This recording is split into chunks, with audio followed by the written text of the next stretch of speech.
Olá, queridos pais e ou responsáveis dos nossos alunos, né? Ensino religioso, infantil, fundamental e ensino médio. Esse trabalho é uma proposta, né, de informação aos pais e ou responsáveis.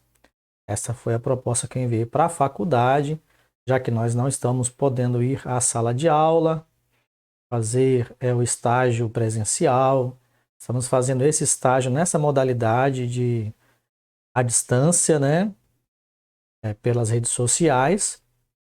Eu estou usando aqui YouTube, Facebook, para falar aos pais. É uma transmissão de conhecimento sobre ensino religioso, como funciona, como é transmitido esses conhecimentos, o que falamos sobre as religiões, sobre o ensino religioso, na sala de aula com os alunos. Eu até acredito ser esse trabalho que eu estou fazendo de grande importância e talvez até difícil de encontrar na internet, porque é um trabalho de conhecimento, de transferência de conhecimento aos pais e ou responsáveis dos alunos que dificilmente eles teriam se não fosse assim, da forma que estamos fazendo. E eu convido vocês para mais esta palestra, videoaula, né? Usando o mesmo material didático da aula 7, 8 e 9. Essa já é a 10ª, né? E com esse tema aqui, ó, as diferentes organizações religiosas. Lembrando que as aulas 7, 8, 9 e esta daqui, talvez mais alguma ainda, são aulas que estão aqui fundamentados nesse tema, nesse título, ó, Ensino religioso, diversidade cultural e religiosa. Esse é o título. Tema, as diferentes organizações religiosas, ok? Quem preparou esse material, quem agregou aqui esse material para este trabalho da Secretaria de Educação e Ensino Religioso do Paraná, foi a professora Isabel Helena Novaes Nogara. Olha ela aqui, olha o nome dela aqui, ó. Isabel Helena Novaes Nogara. Então aqui quem vai estar falando conosco é a professora Isabel Helena. Tá? Vamos ver aqui no rodapé quais são os atributos dessa professora, né?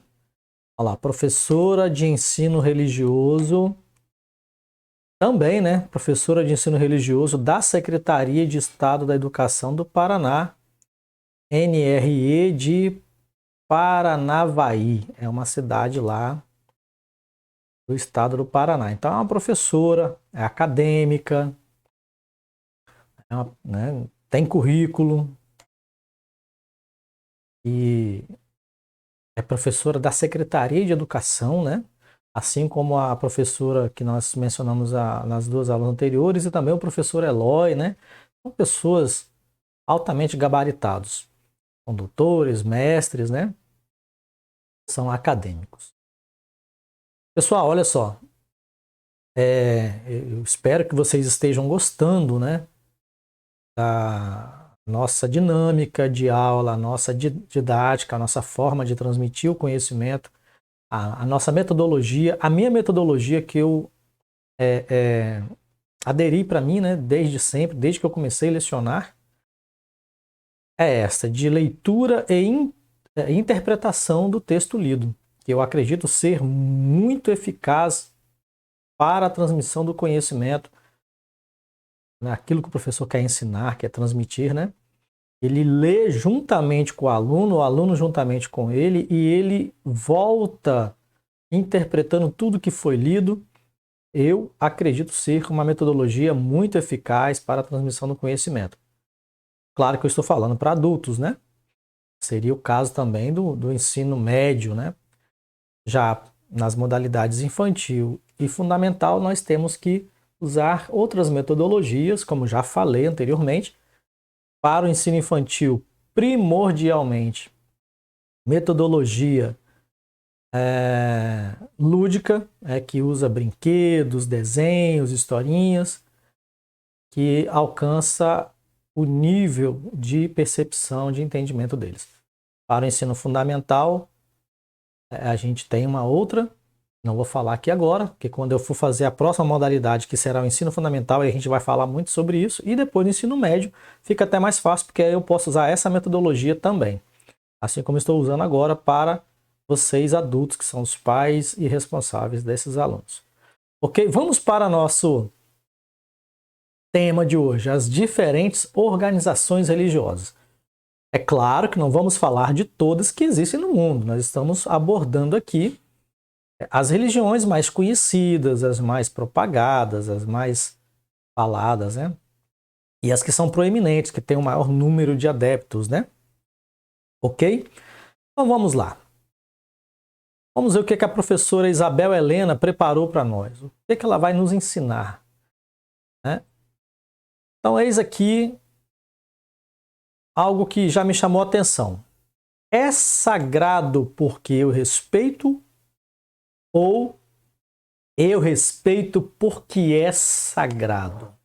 Aqui a gente já começa aprendendo algo muito importante, que na verdade eu não vou ensinar, eu vou deixar no ar, por enquanto, para você que está me assistindo aí, está me acompanhando, para você questionar isso. Se você pertence a alguma religião, então melhor ainda, porque aí você vai lembrar do que é sagrado lá na sua religião. O altar é sagrado, o ambiente onde as pessoas entram para cultuar é um ambiente sagrado, os utensílios que se usam lá nas liturgias é considerado sagrado? Ok, ótimo, isso aí faz parte de todas as religiões. Agora eis a pergunta, essas coisas são sagradas porque eu respeito? Elas se tornaram sagradas a partir do respeito que eu tenho por elas? Ou é o contrário? O meu respeito é invocado por causa do nível de santidade ou porque aquilo é sagrado. Aquilo é sagrado por si mesmo e, sendo sagrado por si mesmo, impõe respeito, então eu preciso respeitar porque ela é sagrada, né? Ou aquilo se torna sagrado porque eu passo a respeitar como sendo sagrado. Então, eis aqui uma ideia interessante, muito interessante do meu ponto de vista. Aquilo passou a ter um limite e passou a ter uma ideia de sagrado porque partiu de mim essa ideia, eu passei a respeitar e por causa desse respeito que eu dediquei àquilo ali, ou aquele espaço, então por causa desse respeito que eu dediquei, aquilo se tornou sagrado e a partir daí o sagrado impõe um limite aonde deve ser respeitado, né? Dali para dentro é sagrado, ou aquilo é sagrado e fora é profano, como nos ensina Mircea Eliade, né, o sagrado e o profano. Então, ou é o oposto disso? Ou aquilo já era sagrado por si mesmo, antes de eu saber, antes de eu conhecer, e ao me aproximar, eu fui conscientizado do sagrado, que aquilo já é, e por isso eu tive que passar a respeitar os limites do sagrado que ali está. Estava e permanece, né? Está. Então aqui é algo, já é um questionamento que pode aguçar muito a nossa mente e nos fazer refletir bastante. Ok? Então, fica para você aí esse gatilho que vai te acionar a percepção muito boa acerca do sagrado lá na sua religião. É sagrado porque eu respeito? Ou eu respeito porque é sagrado? Ok? Continuando a nossa leitura. As diferentes religiões do mundo oferecem um sistema de significados complexos. As diferentes religiões oferecem um sistema, né, de significados complexos, sustentados por mitos, rituais, normas, normatizações e funções que configuram uma organização social, como eu falei em aulas anteriores, com base em caminhos espirituais. Algumas oferecem a salvação para seus adeptos. Né? Vocês devem conhecer algumas religiões que oferecem salvação se seguirem as doutrinas, os ensinamentos, enfim. Enquanto outras apenas dialogam com a totalidade de forças materiais e imateriais que constituem o universo e os movimentos da vida. Podemos afirmar que as diferentes religiões oferecem normas de condutas para seus seguidores, o que garante a vida social dentro de determinados limites, favorecendo a vida em comunidade. Aqui é algo que é comum em todas as religiões, já falei isso em aulas anteriores. Qual é a função do professor de ensino religioso? É enfatizar isso aqui nas religiões. Podemos afirmar que as diferentes religiões oferecem normas de conduta para quê? Qual é o fim? Para qual fim? Para qual propósito essas normas de conduta em praticamente todas as religiões do mundo? Para seus seguidores, o que garante, ou seja, a finalidade é garantir a vida social dentro de determinados limites, favorecendo a vida em comunidade, tanto dentro do grupo religioso quanto com a sociedade externa também. Ok? Isso aqui é muito legal. Muito bacana, como se diz, né? Então vamos lá. Gente, eu sei que vocês observaram que esse material didático aqui ele tem exercícios, né? E eu posso usar na sala de aula presencial e usar esses exercícios para com os alunos, mas não é o nosso caso aqui, por isso eu passo rápido, porque o nosso objetivo aqui é outro, ok? Vamos lá para o Saiba Mais. As pessoas, a religião e o sagrado. Bom, devemos ter respeito pelas mais diversas religiões. Isso aqui é fundamental, né? Elementar. Vivemos em um regime elementar, mas muita gente não sabe disso. Outros sabem, mas não respeitam, né? Muita gente não sabe. E devemos ter respeito pelas mais diversas religiões. Vivemos em um regime democrático, isso no Brasil, né? Claro, estamos falando do nosso país, do nosso sistema. Vivemos em um regime democrático, em uma sociedade plural, como já falei em aulas anteriores, e sob um Estado laico. A Constituição Nacional Brasileira, né, no seu artigo 5º, capítulo 1, inciso 6º, diz, olha o que a lei, olha o que a Constituição brasileira diz sobre o respeito pelas religiões, ó. Aqui, ó, tá aqui, ó. É inviolável. Não tem ninguém que possa quebrar essa lei, possa mudar essa lei. É inviolável a liberdade de consciência e de crença, sendo assegurado o livre exercício dos cultos religiosos e garantido, na forma da lei, a proteção aos locais de culto e às suas liturgias. Brasil, 1988. Isso quer dizer que é da Constituição Brasileira de 1988. Ok? Geralmente, seguimos a religião de nossa família, mas podemos optar por uma nova, por uma outra religião. A liberdade de religião foi conseguida com muitas lutas e sofrimentos. Lembre disso. Essa liberdade aqui da Constituição dada, né, através da Constituição de 1988 foi conseguida, mas debaixo de muitas lutas e sofrimentos.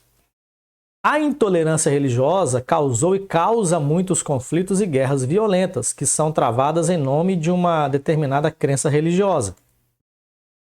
Os exemplos são vários. Entre judeus e cristãos, entre cristãos e islâmicos, entre cristãos islâmicos, as milhares de mortes produzidas pela Inquisição da Igreja Católica na Idade Média. Se você não sabe, a Igreja Católica na Idade Média, por onde chegava, que tomava posse do território, as pessoas eram obrigadas a aderir à religião. E tudo que ela impunha como doutrina, né, para ser seguido pelos os novos crentes.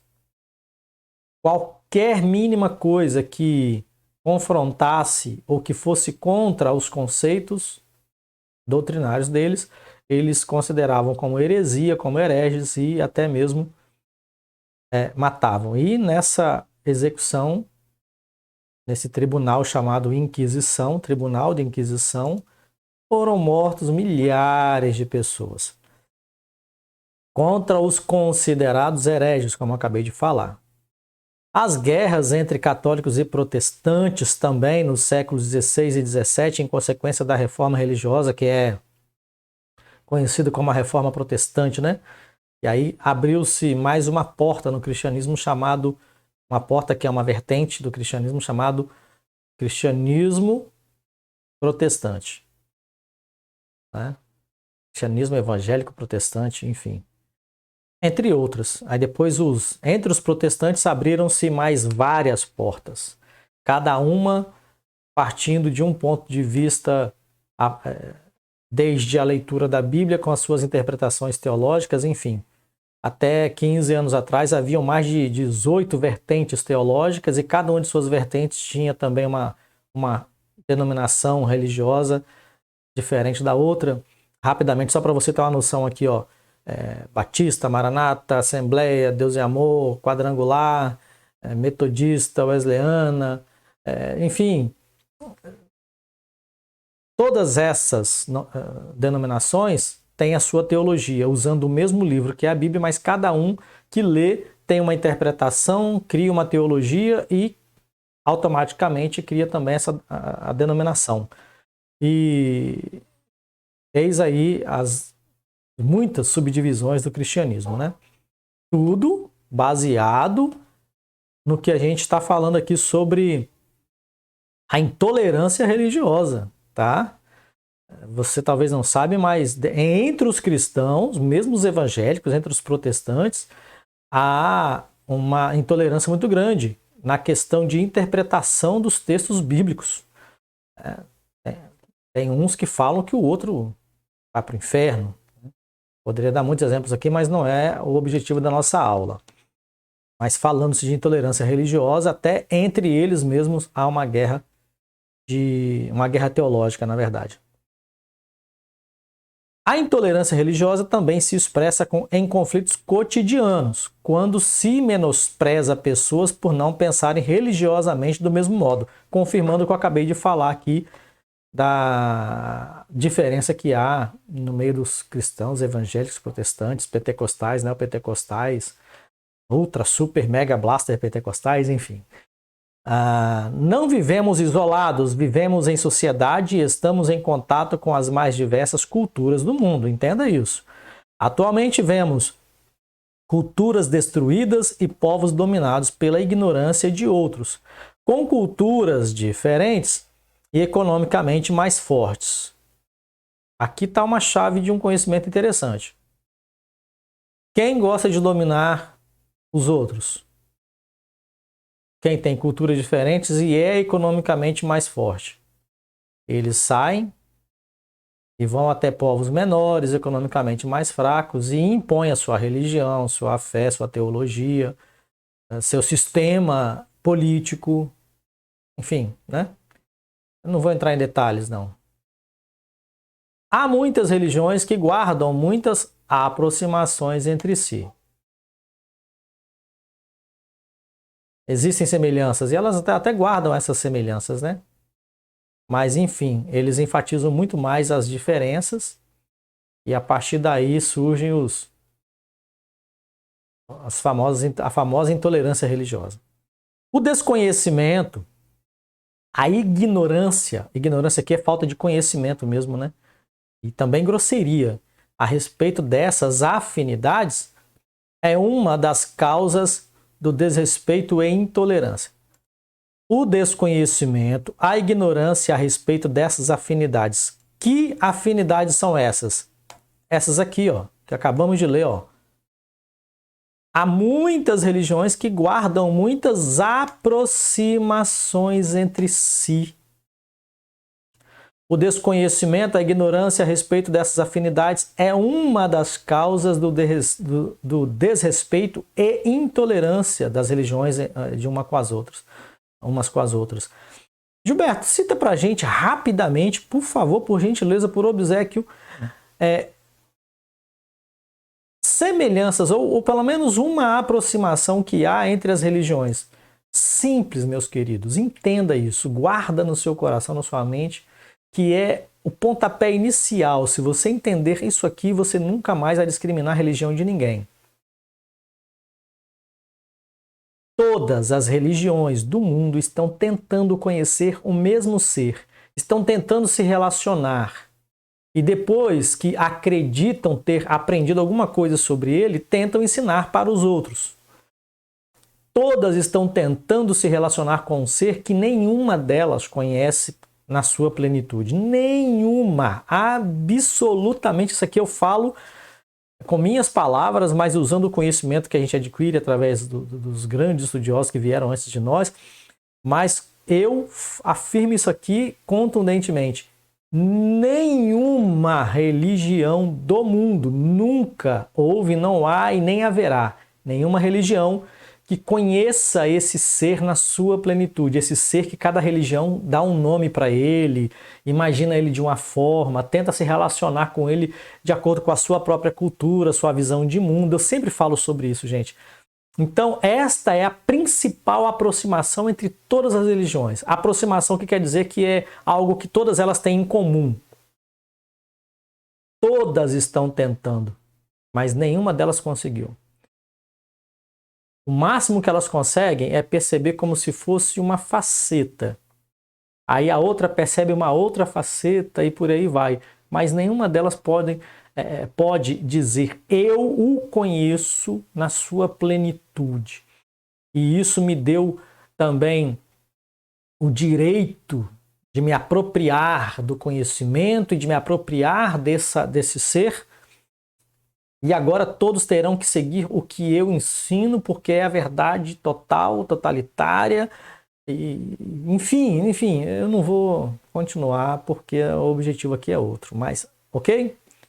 Se você partir desse pressuposto, você vai começar a olhar para todas as outras religiões e ser mais tolerante, ser mais compreensível, amável, respeitoso, principalmente. Ok? Por isso, faz necessário conhecer diferentes religiões e culturas para que possamos respeitá-las e vivermos em paz. Você não precisa aderir a outra religião. Você só precisa respeitá-la. Ok? Fechou. Pronto. Continuando nossa leitura, passa aqui as atividades, né? Como eu disse. Vamos conhecer algumas características das tradições religiosas. Ok, pessoal. Então vamos conhecer algumas características das tradições religiosas. Animismo. Professor Gilberto, o que é isso? Vamos saber agora. Vamos acompanhar o estudo da nossa professora e vamos descobrir agora o que é animismo. A professora vai fazer uma referência de um escritor, né? Para Campbell, 1992, foi o ano da publicação da obra dele, um grande pesquisador de religiões, Campbell. O animismo é uma forma religiosa bem antiga, talvez a mais antiga de todas, onde se buscava o significado das coisas do pleno da vida. Assim, tudo no universo estava animado por uma força espiritual. Pode-se dizer que tudo no mundo possui um espírito para os animistas. Ou seja, essa ideia de religião ou de religiosidade, chamada animismo, consiste no quê? Na crença de que todas as coisas ao nosso redor têm espírito. As árvores, os rios, as nuvens, pelo fato de se movimentarem, né, aos olhos dos seres humanos, o sol, a lua, as estrelas, o próprio ar, né, ao nosso redor, o vento, né, enfim. Então, eles acreditam ser tudo isso animado, anime, alma, espírito, né? Então,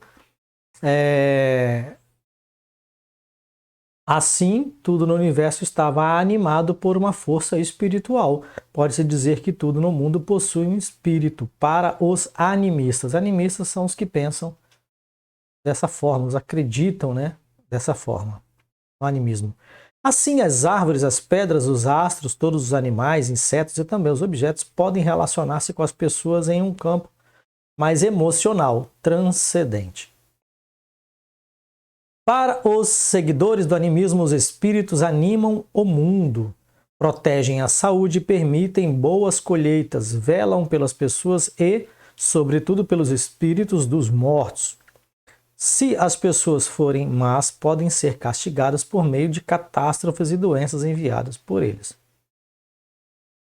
Os animistas invocam os espíritos para proteção, festejam os mortos para que sejam favorecidos, com cantos e danças ao som de tambores. Podem utilizar em seus rituais máscaras decoradas e pintadas com cores vivas, representando os espíritos invisíveis. Então, aqui você já começa a perceber e deduzir que esta ideia de religiosidade partindo do animismo é muito vista entre os nativos das nações mundiais, os nativos das Américas, como Brasil, América do Sul, Central, América do Norte, que nós chamamos comumente de índios, né? São os nativos. Então, sendo, segundo Campbell, o animismo uma força religiosa bem antiga, talvez a mais antiga de todas, uma forma religiosa, né? Então, pensa-se a partir desse pressuposto, dessa premissa, que o animismo foi a primeira forma de crença entre a raça humana e prevalece em algumas tradições culturais até os dias de hoje, mais propriamente dito, entre os nativos, ok? Seguindo em frente aqui.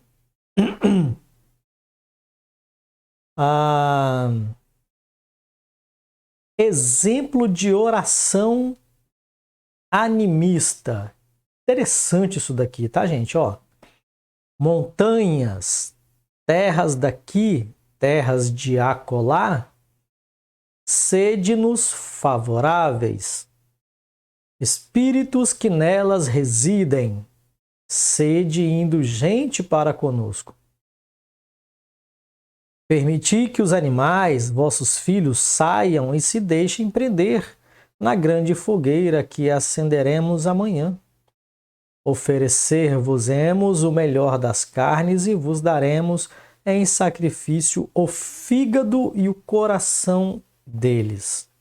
Protegei os caçadores, livrai-os de qualquer feridas e da morte. Isso aqui é da autora Juscelene, 2012, parte A da oração, né? É uma sintetização dessa oração dos animistas. Gente, olha só. Isso aqui é algo interessante que eu vou chamar a atenção de vocês agora, para isso aqui, ó. A oração, ela gira em torno da crença, da fé do indivíduo ou do grupo, né? Se o cara, perdão, se o cara é animista, né? Olha a oração dele. Animista que acredita que as coisas todas têm espírito e que os mortos, os espíritos dos mortos protegem essas coisas também. Então, olha só, ele acredita que as montanhas têm vida, a terra tem vida. Então, olha a oração dele: montanhas, terra daqui, terra de acolá, sede-nos favoráveis, ou favoreça-nos, né? Espíritos que nelas residem, nas montanhas, na terra daqui de acolá, sede indulgente para conosco. Indulgente é o quê? O que é indulgência? É a ideia de quem perdoa, quem ainda atribui algo a quem recebeu perdão, né? Indulgente é uma das ideias, né? E bem superficial também. Sede indulgente para conosco. O que eles querem? Permitir, pois, que os animais, vossos filhos, saiam e se deixem prender na grande fogueira que acenderemos amanhã. Ou seja, eles estão caçando hoje o dia todo, talvez à noite, para amanhã acender a fogueira e comer juntos na tribo, no meio do povoado, no meio deles, enfim. Oferecer-vos-emos o melhor das carnes e vos daremos em sacrifício o fígado e o coração deles. Eu não vou entrar nesse mérito agora, mas vou deixar aqui um gatilho para sua mente, para poder servir de impulso para você pesquisar e estudar mais, se você tiver interesse, é claro. Sobre isso aqui, ó. Oferecer-vos-emos o melhor das carnes e vos daremos em sacrifício o fígado e o coração deles. O coração tem uma representação e o fígado também tem uma representação em todo ser vivo, né? Nos animais, nos seres humanos. E eles fazem questão de oferecer exatamente essas duas partes, né? Do corpo do animal, esses dois membros, né? Enfim, colocar sobre o altar do sacrifício para oferecer aos espíritos que eles acreditam, né? Das montanhas, das terras daqui de acolá. A Bíblia, do ponto de vista judaico e cristão e islâmico também, diz, o Alcorão, a Bíblia, a Tanar, a Torá, dizem que Deus fez surgir todos os animais da terra. Animais que rastejam, animais que se pode comer, né? Enfim, as aves não, ele dá ordem ao vento, ao céu e as aves aparecem. Mas a terra, todos os animais que vivem na terra, propriamente dito, o Eterno deu, eterna que é a expressão dos judeus, né? Ele ordena a terra, produza, pois, animais. As águas produzam répteis e peixes, né? Então, aqui, nessa oração dos animistas, eles estão se comunicando com a terra, que, do ponto de vista judaico, cristão e islâmico, foi de onde Deus ordenou, não de onde Deus ordenou, mas de onde se originou por ordem de Deus, reformulando aqui a minha fala, a vida dos animais. Então, eis aqui um ponto de partida, né, que também tem uma certa ligação lá nos textos sagrados judaico, cristão e islâmico. Os animistas já acreditavam nisso. E se os seres existem é porque saíram da terra, né? A terra que deu vida a esses seres. E assim sendo, devem ser reverenciadas a terra, as montanhas e tal. E ainda receberem até uma certa forma de culto, né? Porque quando você levanta um altar, coloca um sacrifício, você está cultuando. Então, esta é a crença dos animistas. Proteger os caçadores, livrai-os de qualquer feridas e também da morte. Olha que interessante. A característica das... Vamos conhecer algumas características das tradições religiosas. Essa tradição aqui, segundo Campbell, é a mais antiga e talvez até a primeira de todas as tradições religiosas do mundo. Ok? Vamos lá. Islamismo. Vamos ver características dessa tradição religiosa. O Islã, né? A origem do islamismo baseia-se nos ensinamentos do grande profeta Mohammed, popularmente conhecido como Maomé, como falei na aula passada, que recebeu mensagens de Alá para transmiti-la aos homens e às mulheres. O livro sagrado para os seguidores do islamismo é o Alcorão. Para ser muçulmano, característica da religião agora, hein? Desculpa. Para ser muçulmano é preciso acreditar firmemente que não há outro Deus senão Alá e Mohammed é o profeta de Alá. Esta é a profissão de fé de um verdadeiro muçulmano. Os muçulmanos oram 5 vezes ao dia. Eu acho que minha vista deve estar falhando, né? Os muçulmanos oram 5 vezes ao dia. Começam por purificar-se lavando as mãos, o rosto e os pés. Põem-se de joelhos sobre um tapete virando-se para a Meca, em direção à América. Em direção à Meca. Recitam trechos do Alcorão e prostram-se várias vezes em suas orações, em seus momentos de orações, né? Uma vez por ano, durante o mês, ocorre o Ramadã. As pessoas adultas não comem nada, não bebem ou não fumam do nascer ao pôr do sol. Neste período, meditam sobre a fome no mundo e se purificam de todas as suas faltas, aproximando deste modo seu coração ao de Alá.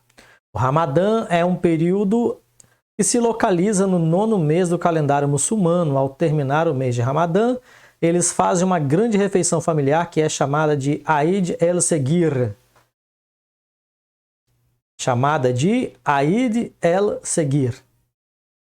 Há também o Eid el-Kebir, onde os adultos vão a uma grande oração na mesquita e depois come-se um carneiro em memória do profeta Abraão e de seu sacrifício. Como eu havia falado no vídeo anterior, a fé islâmica também provém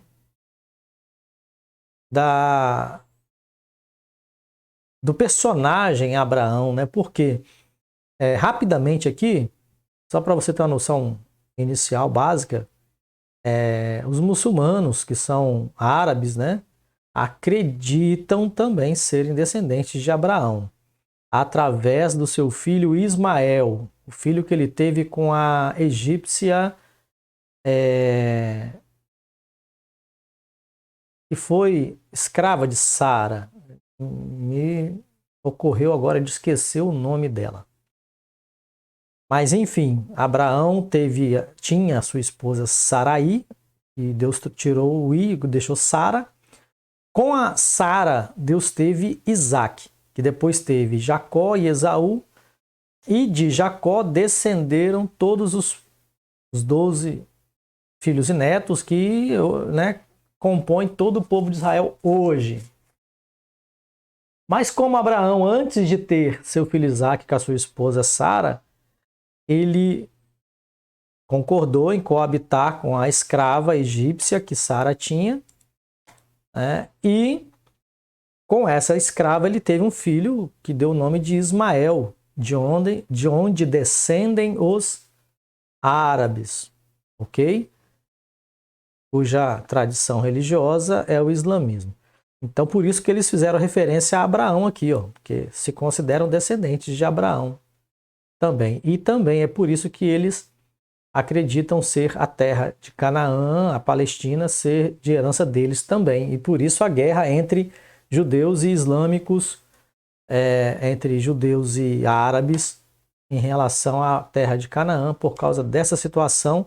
Não precisava entrar nisso aqui, mas, né, o nome de Abraão surgiu do nada e eu preciso explicar para você entender brevemente, já que eu sou um professor e eu preciso deixar as coisas um pouco claras para você. Toda sexta-feira, ao meio-dia, os muçulmanos devem ir até a mesquita para orar. Do alto do minarete, torre da mesquita, o muezin, encarregado de anunciar o momento das preces, chama para a oração.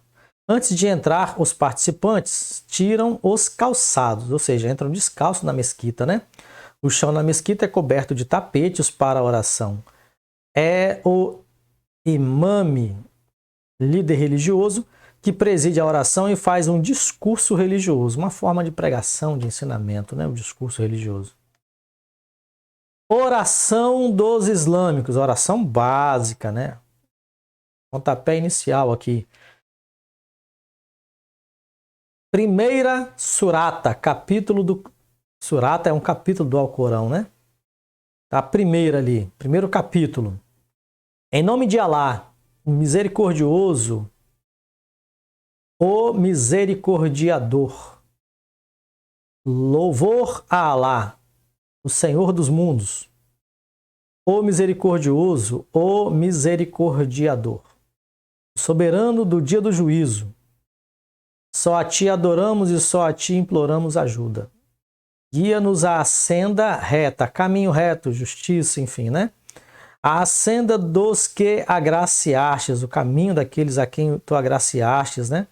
Provavelmente os antepassados e os descendentes de Ismael, enfim, não há dos incursos em tua ira, nem a dos desencaminhados. Guia-nos à senda reta, à senda dos que agraciastes, não a dos incursos em tua ira, nem a dos desencaminhados. Né? Ou seja, guia-nos pelo caminho daqueles a quem o Senhor tem agraciado com a salvação, com a tua bênção, não dos incursos, nem daqueles a quem se desencaminhou da tua presença e por aí vai. É isso que quer dizer essa última frase aqui. Então, olha a oração dos muçulmanos. Como eu falei agora há pouco, vou repetir. Vá observando, por gentileza, que a oração do crente, seja ele de qual religião for, está intrinsecamente ligada à sua crença. Se ele crê em Alá, então o que vai aparecer na oração? Ó, em nome de Alá, o misericordioso, o misericordiador. Lembrando que o misericordioso com o e o M em maiúsculo está apontando para um dos nomes de Alá, dos quais existem centenas no Alcorão. No Alcorão 99, né? Mas que os muçulmanos conhecem centenas de nomes. Então, o misericordioso é um dos nomes. Louvor a Alá, o Senhor dos mundos. Ou seja, criador de tudo que há, né? O soberano do dia do juízo, ou seja, ele é o Deus que é soberano dos mundos, é o criador dos mundos e ele também é o único que pode julgar e julgará no dia do juízo. Só a ti adoramos e só a ti imploramos ajuda, ou seja, não adoramos nenhum outro Deus, não somos politeístas, somos monoteístas, adoramos só a ti e pedimos, guia-nos no reto caminho, no caminho daqueles a quem tu agraciastes, e não daqueles aos que são incursos e dos que se desencaminharam da tua vontade. A oração tem tudo a ver, repito, com a fé, com a crença do indivíduo. Ok? Vamos lá. Cristianismo. Esse aqui, de repente, você já conhece, porque é a religião que está mais próxima de nós no Brasil, né? Fomos colonizados por eles e tal. O cristianismo compreende diversas instituições religiosas que se separam até os dias de hoje. O cristianismo, repito, compreende diversas instituições religiosas que se separam até os dias de hoje, por terem visões diferenciadas de doutrinas. Mesmo assim, todos creem em Deus Pai, Criador do mundo, e em Jesus Cristo, o Messias, o Filho de Deus, e têm como livro sagrado a Bíblia. Bom, basicamente isso daí. Conheceremos 3 formas de cristianismo que surgiram ao longo da história.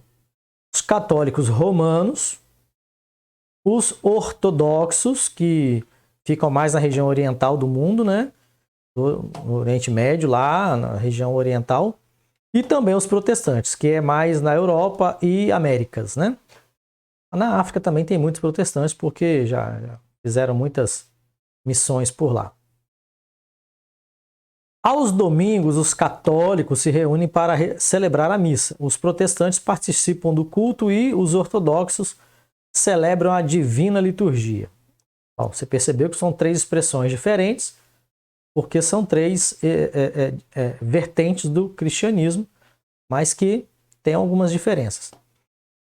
Os guias religiosos dos católicos é o Papa, né? Os guias ou o guia, né? É o Papa.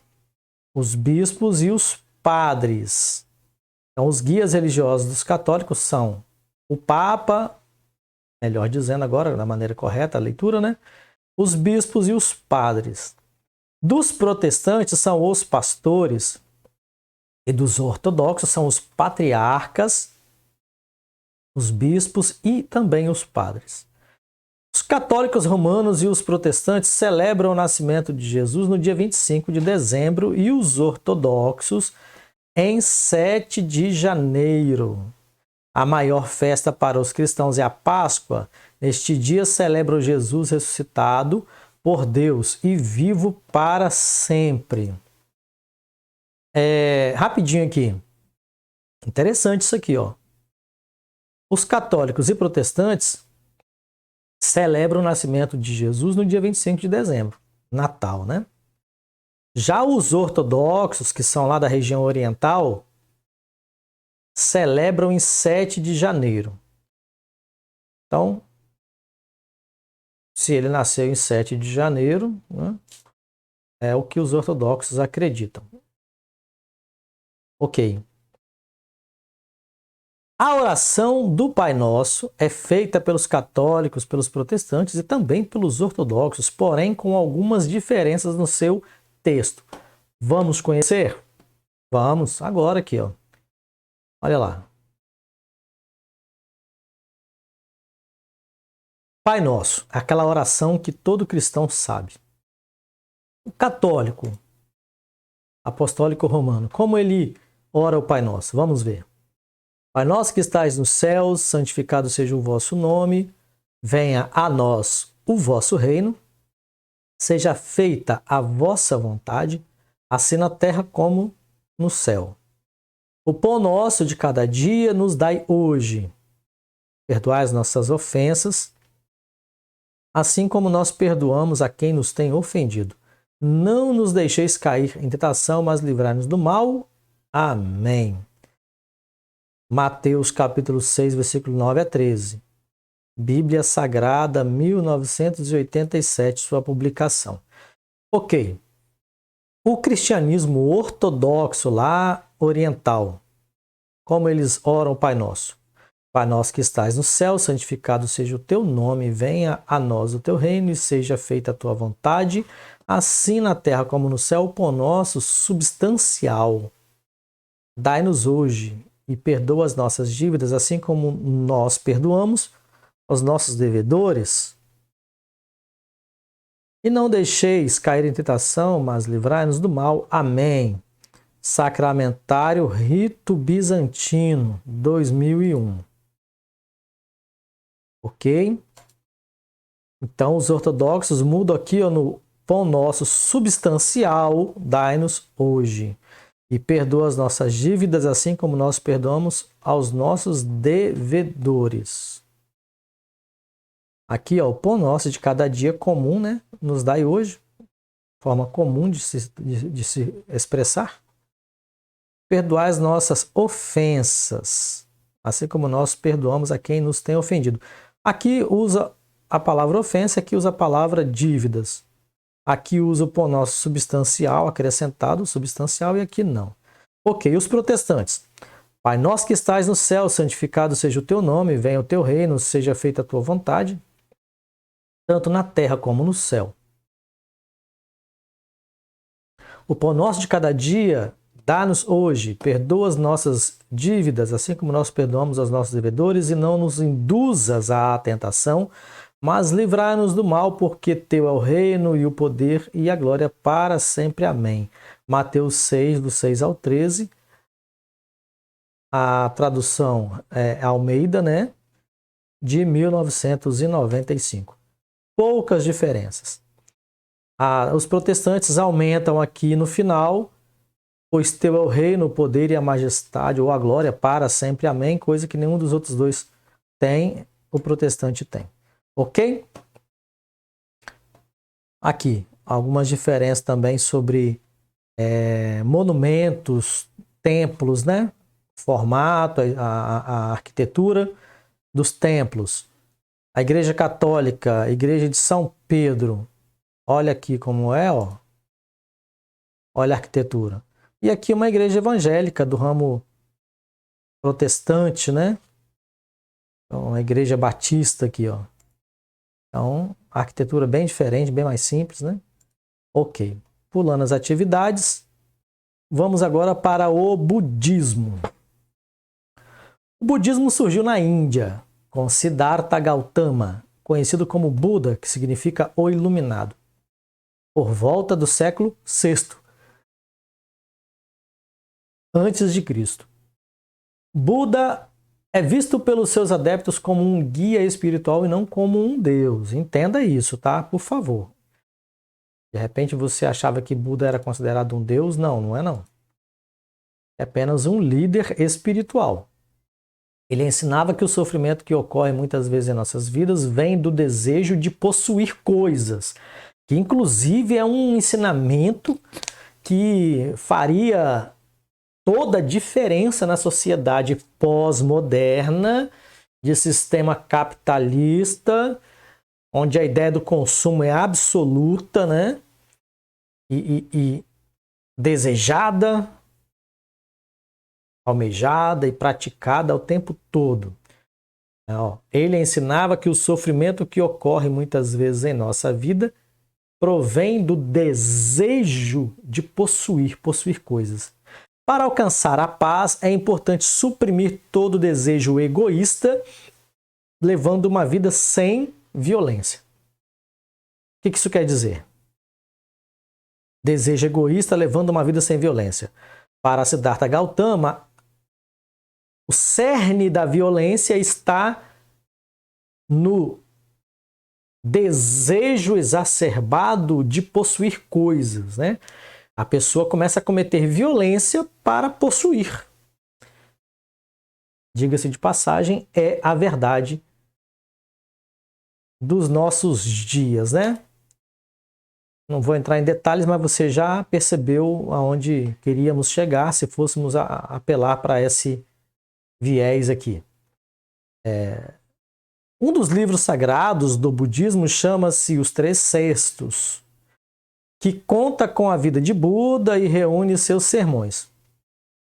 Alguns budistas têm em seus lares um Butsudan, um pequeno altar diante do qual a família reza, onde há uma imagem de Buda, placas com os nomes dos ancestrais, bastões de incenso, entre outros elementos.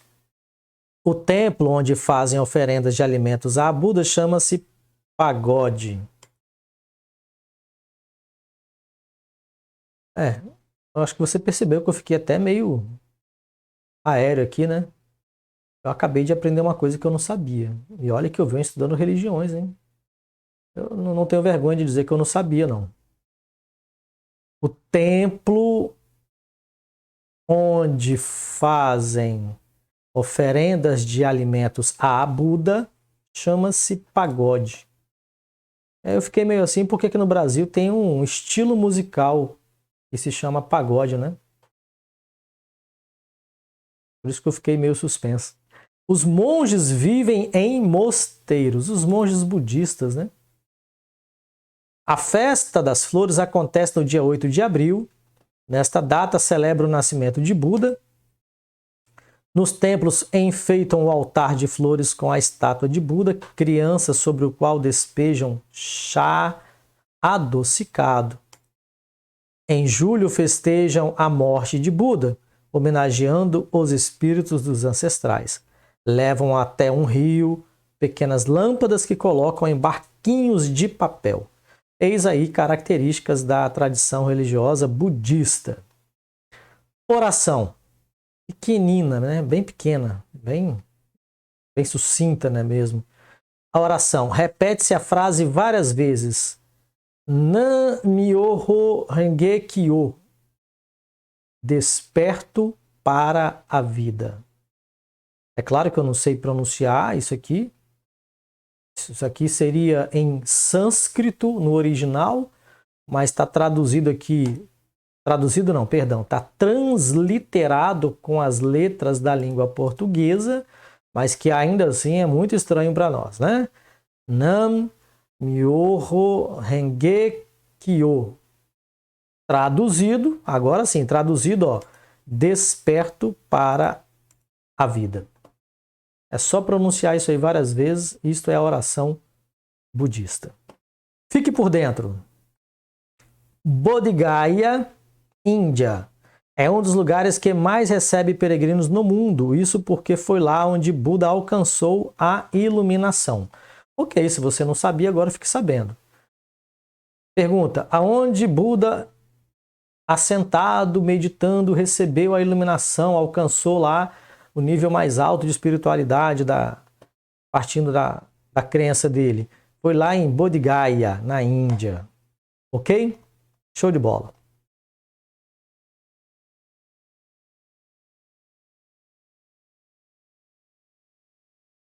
Judaísmo. Aqui tem uma imagem aqui, né? Provavelmente foi uma foto tirada de um local que eu conheço bem. Esses tipos de locais aqui ou é um altar dentro de uma Kehilat, conhecido muito comumente como sinagoga, ou é um local também chamado local de estudo da Torá, né?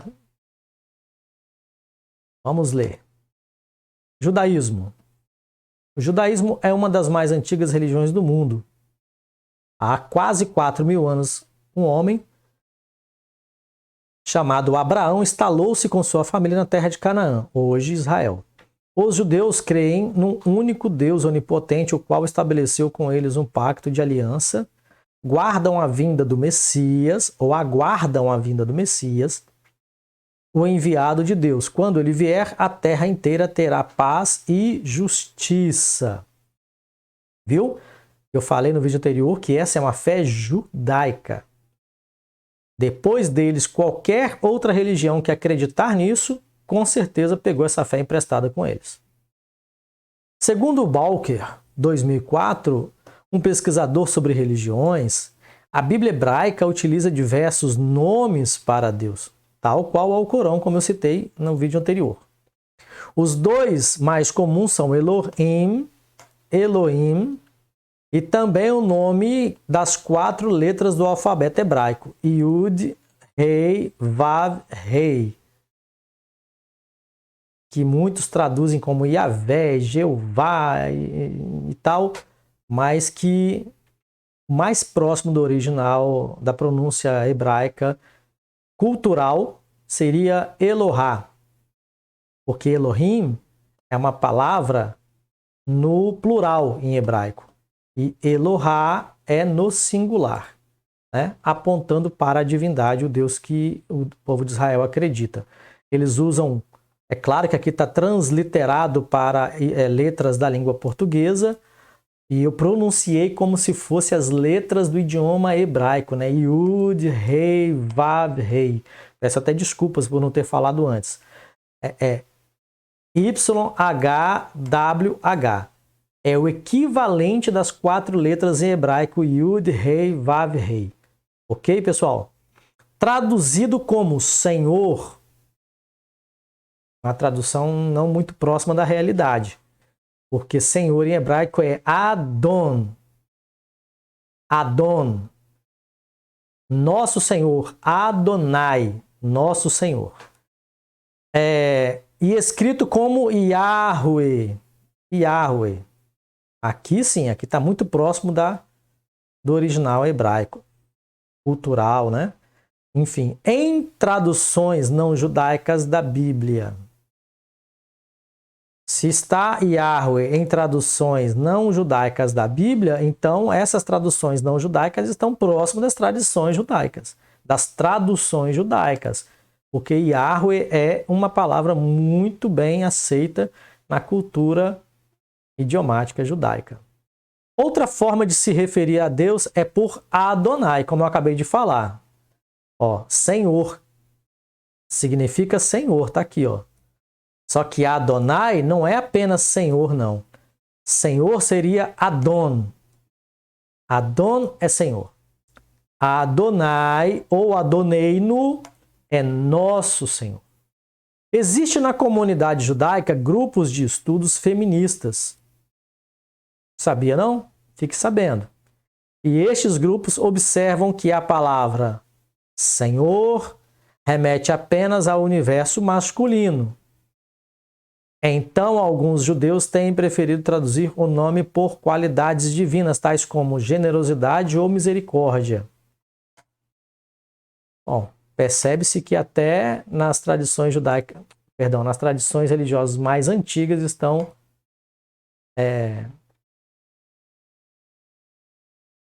sendo permeadas pelo feminismo, né? Não estou aqui dizendo que é bom nem ruim, nem sendo a favor nem contra, estou apenas fazendo um comentário. Os seguidores do judaísmo acreditam que a vida é regida por normas severas estabelecidas por Deus. Por Yud-Rei Vav-Rei. O não cumprimento dos deveres com Deus e com seus semelhantes implicará em castigos divinos. Essa é a crença judaica, tá? E que também é uma crença que se estende ao cristianismo. Toda semana, desde a tarde da sexta-feira até a tarde do sábado, os judeus celebram o Shabat em família. Não trabalham para poderem pensar melhor em Deus. É um dia de meditação, de descanso, de comunhão com Deus e com a família. Na sexta-feira à noite, cantam e oram juntos ao redor da mesa pronta para o jantar. Os homens colocam na cabeça uma kippá, aquele paninho redondinho assim, né, na cabeça, que representa o sinal de respeito por Deus, pela divindade, ok? E eles usam primordialmente também ao entrar na Kehilá, na congregação, na sinagoga, né? Ok? Desculpa, gente. Continuando ainda sobre o judaísmo. A comida é o kasher. Kasher significa puro, boa para comer, boa para se alimentar.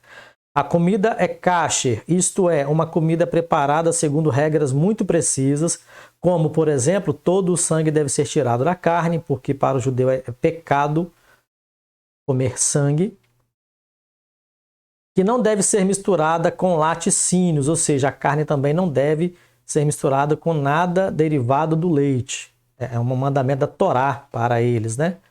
Não comem carne de porco, a carne dos animais permitida deve ser cortada de maneira especial e até mesmo a maneira de matá-lo deve ser diferente.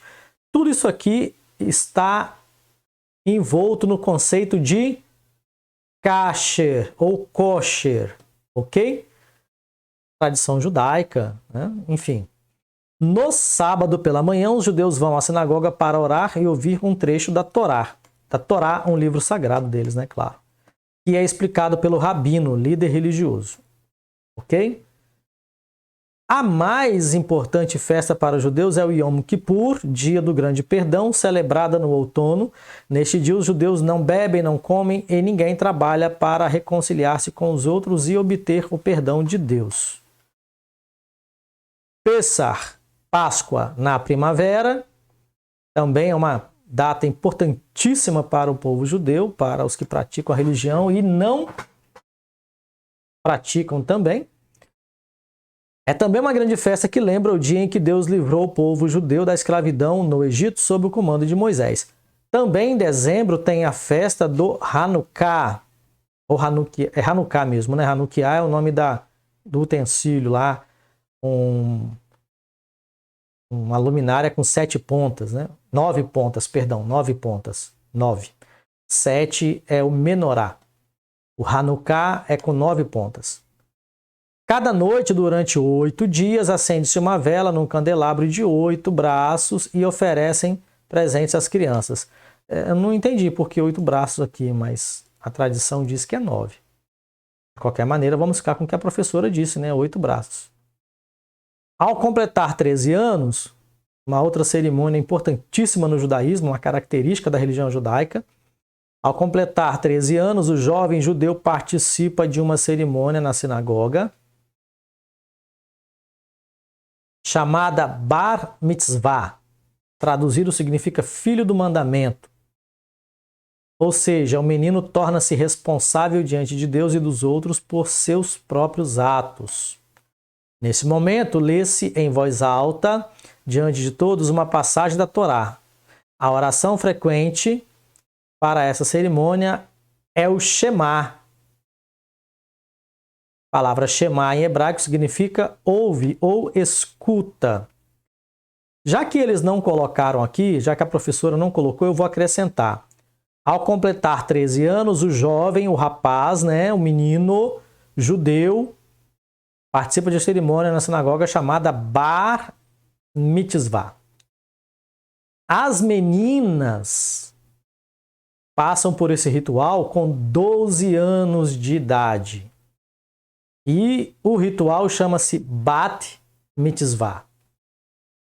Bar significa filho. Bat, com T no final, T mudo, significa filha. Então, o menino passa pelo Bar Mitzvah, filho do mandamento, e a menina pelo Bat Mitzvah, filha do mandamento. Ok?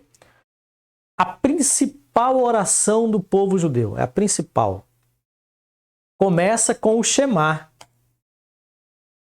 que é esta oração curta aqui. Ó. Isso aqui é a oração conhecida pelos judeus como Shema. O judeu ora essa oração, a primeira oração que ele ora ao acordar também, quando ele se coloca de pé, quando ele acorda, a primeira oração que ele faz é essa aqui. Ó. Eu vou até citar em hebraico para vocês aqui, e depois vou ler. Ó. Em hebraico é Shema Israel Adonai Eloheinu Adonai Echad, que é esta tradução aqui, ó. Ouve Israel, ou escuta Israel, o Eterno é o nosso Deus, o Eterno é um. Depois tem a continuação, que aí segue-se os mandamentos, e mais alguns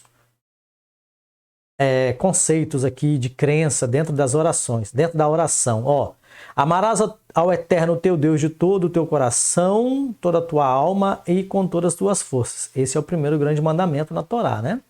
Depois do Shema, eles citam esse mandamento. Que as palavras que te prescrevo hoje sejam gravadas em teu coração. Tu as inculcarás em teus filhos, falarás delas em tua casa, caminhando e ao te deitares e ao te levantares. Imprime-as no teu braço, grava-as em teus olhos, inscreve-as nos postes da tua casa e nas tuas portas. Ok? É a oração básica dos judeus. Aqui está, adaptado do Secretariado Nacional de Liturgia. É o Shema e a ordenança para amar a Deus e guardar esse mandamento e fazer tudo que for necessário para não esquecer esse mandamento. Ok, queridos? Hinduísmo. Hinduísmo, estou olhando rapidamente quantos minutos? 44 minutos, né? 44 minutos. Hinduísmo. O hinduísmo é um conjunto de religiões muito antigas da Índia, pois sua origem remonta a mais de 6.000 anos. Parece ser a religião mais antiga de todas as conhecidas, tá, gente?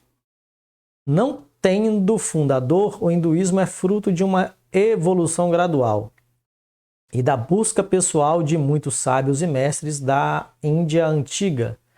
Há milhares de deuses nesta religião. Os mais conhecidos são Brahma, Vishnu e Shiva, que são representações diferentes de uma única encarnação, de uma única emanação criadora, Atman, ou centelha divina. Há milhares de deuses nessa religião, os mais conhecidos são Brahma, Vishnu e Shiva, que são representações diferentes de uma única emanação criadora, que é o Atman, ou a centelha divina. Você deve ter visto a palavra Brahma aqui e talvez ficou pensando, uai, mas é o mesmo nome da cerveja? É, isso mesmo.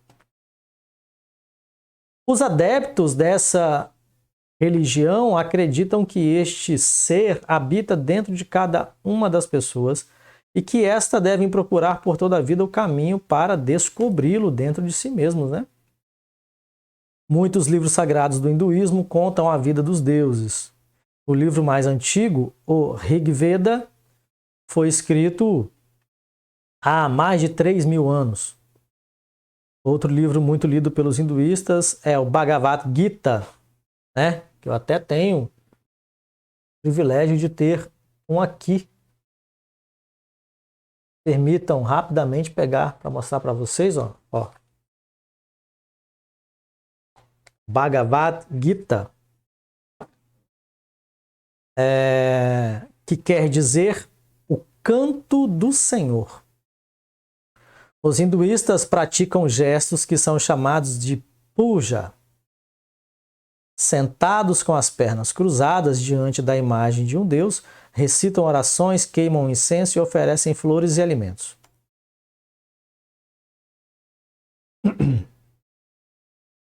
Uma prática comum para os hinduístas é banhar-se no rio Ganges.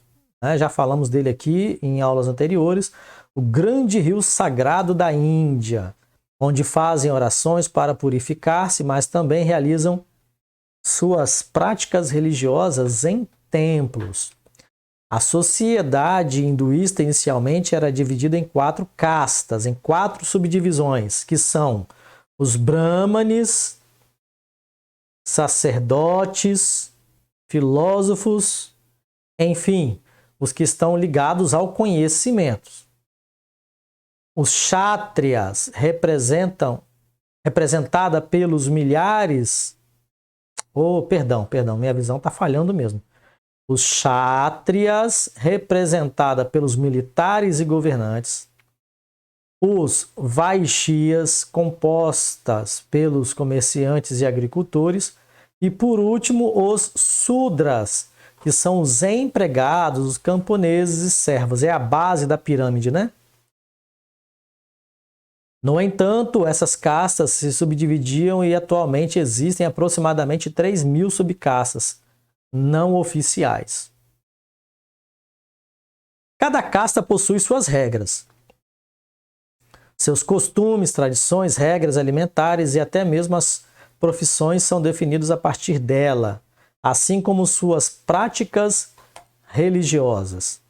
Os hinduístas têm inúmeras festas muito alegres, como o Diwali, o Holi, a festa da luz em outubro e tal.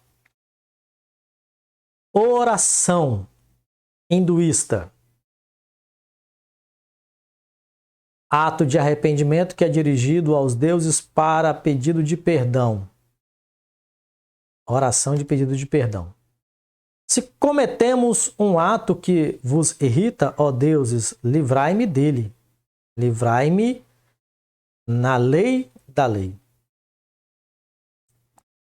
Livrai-me do mal que nos atinge mesmo quando cometido por outro.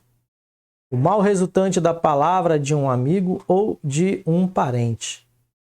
Da palavra do irmão primogênito ou do caçula. O mal que, sem o sabermos, cometemos contra os deuses, livrai-nos dele, ó conhecedor das coisas. Escritora Juscelene, 2012, parte B. Bom, como eu citei para vocês anteriormente, a oração tem tudo a ver com a crença do indivíduo. Então, eis aqui uma expressão da crença dos hinduístas.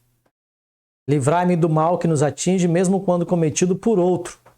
Olha a crença deles. O mal resultante da palavra de um amigo ou de um parente. Da palavra do irmão primogênito ou do caçula. O mal que, sem o sabermos, cometemos contra os deuses, livrai-nos dele, ó conhecedor das coisas. Eles acreditam que o mal que um outro poderá produzir contra um Deus pode refletir no indivíduo nele que está próximo, né, no caso, faz parte da crença.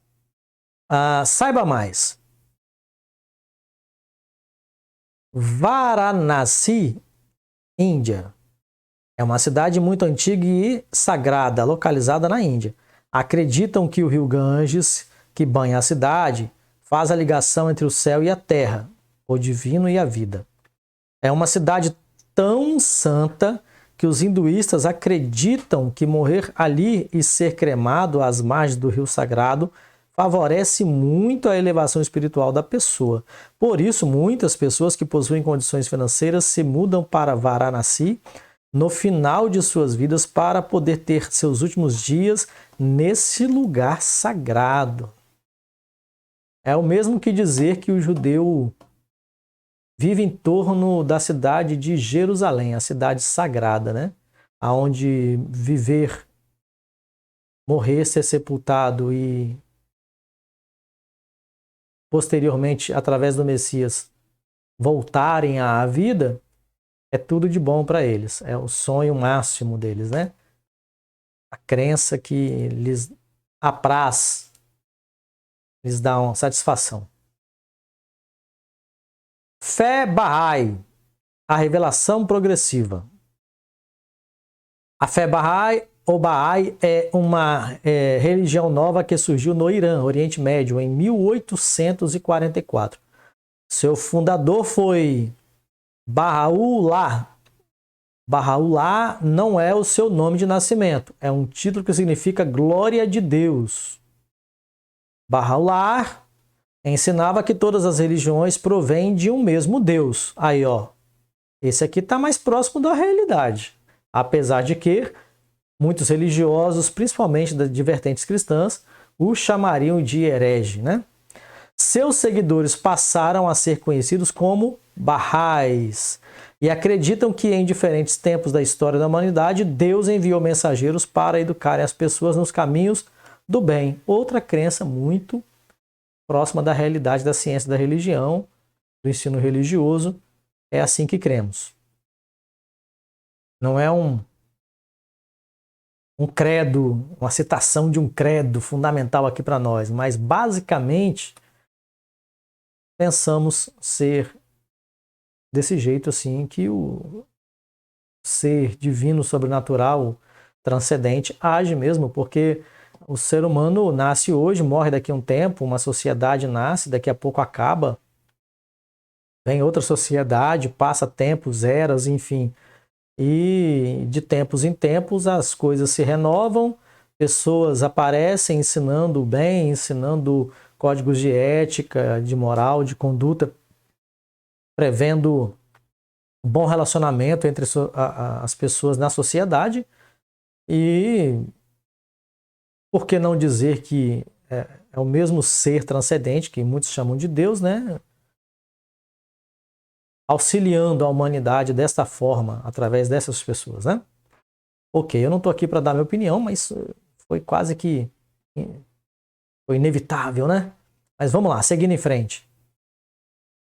Esses enviados foram conhecidos como profetas, manifestantes ou ainda como mensageiros de Deus.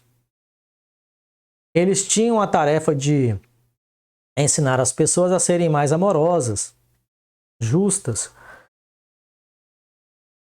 e a cuidarem das outras formas de vida presentes na natureza, né? Segundo o que afirmam os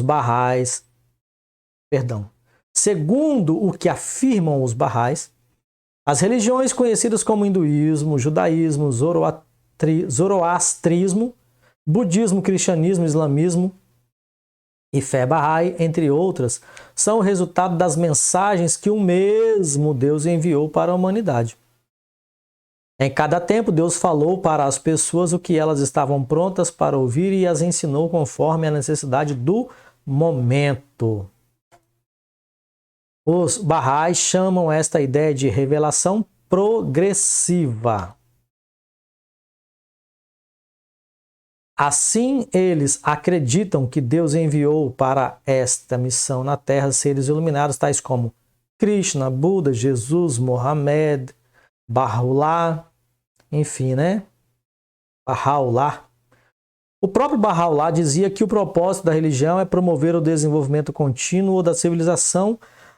Assim, o tempo da humanidade é marcado pela presença de Deus, que visitou diferentes culturas e sempre ensinou algo de muito importante para as pessoas. Para eles, a humanidade deve ser considerada como uma só e não dividida por religião, cor de pele, sexo ou quaisquer outras categorias. Fechou comigo? Penso assim também, em partes. Todos devem ter os mesmos direitos. Acreditam que os preconceitos conduzem à violência e, portanto, devem ser extintos. Também afirmam que a religião deve caminhar junto com a ciência. Assim, a verdade virá da harmonização entre ciência e religião. Possuem o desejo de que se estabeleça na humanidade a paz universal e trabalham por ela como meta suprema de toda a humanidade.